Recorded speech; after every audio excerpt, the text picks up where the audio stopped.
আরাফ ধীরে ধীরে বুঝতে পারে যে বাইরে সব কিছু নিস্তব্ধ হয়ে গেছে।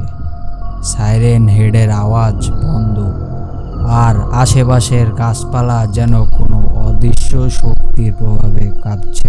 আরাফের মনে একটা অজানা আশঙ্কা জন্ম নেয়। কিছু সময় পর সে জানালার ফাঁক দিয়ে উঁকি দেয়, কিন্তু কিছু দেখতে পায় না। মনে হতে থাকে হয়তো সাইরেন হেড চলে গেছে। আরাফ একটু স্বস্তি পেয়ে দরজা খুলে বাইরে তাকায়। ঠিক তখনই তার পেছনে একটা অদ্ভুত ঠান্ডা হাওয়া বয়ে আসে। সে দ্রুত ঘুরে দাঁড়ায়, কিন্তু কিছু দেখতে পায় না। হঠাৎ তার আশেপাশে জঙ্গলে গাছপালা আরাফের দৃষ্টি থেকে মিলিয়ে যেতে শুরু করে। চারপাশে ধোঁয়া জমতে থাকে, আর অন্ধকারে থেকে একটা ভয়ানক হেসে ওঠার শব্দ শোনা যায়।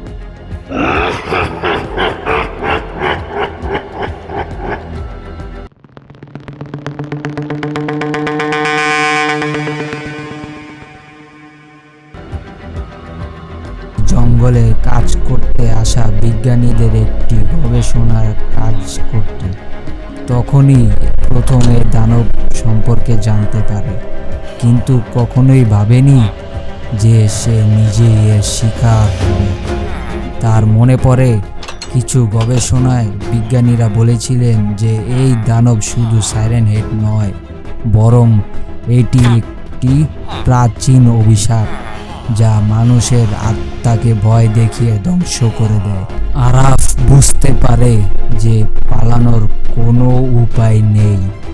সে কুঁড়েঘরের ভিতরে ফিরে আসে এবং একটা পুরনো নোট বই খুঁজে পায় যা বিজ্ঞানীরা ফেলে রেখে গিয়েছিল।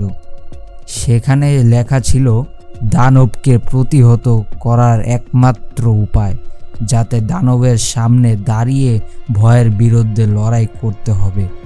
এটা হয়তো তার জন্য একটা চূড়ান্ত লড়াই ছিল। আরাফ সিদ্ধান্ত নেয় এই ভয়ঙ্কর শক্তির মোকাবিলা করতেই হবে।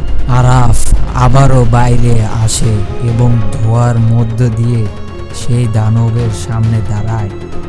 সাইরেন হেড আবারও ভয়ঙ্কর আওয়াজ করতে শুরু করে, কিন্তু আরাফ শক্ত করে দাঁড়িয়ে থাকে, তার ভয়কে জয় করার চেষ্টা করে। এক মুহূর্তের জন্য সব কিছু থেমে যায়। হঠাৎ করেই সাইরেন হেড ভেঙে পড়ে, তার বিশাল দেহটি মাটিতে মিশে যাওয়া শুরু করে। আরাফ বুঝতে পারে যে ভয়ের বিরুদ্ধে জয় লাভ করেছে, কিন্তু যখন সে ফিরে যেতে শুরু করে তার কানে আবারও সাইরেনের আওয়াজ ভেসে আসে।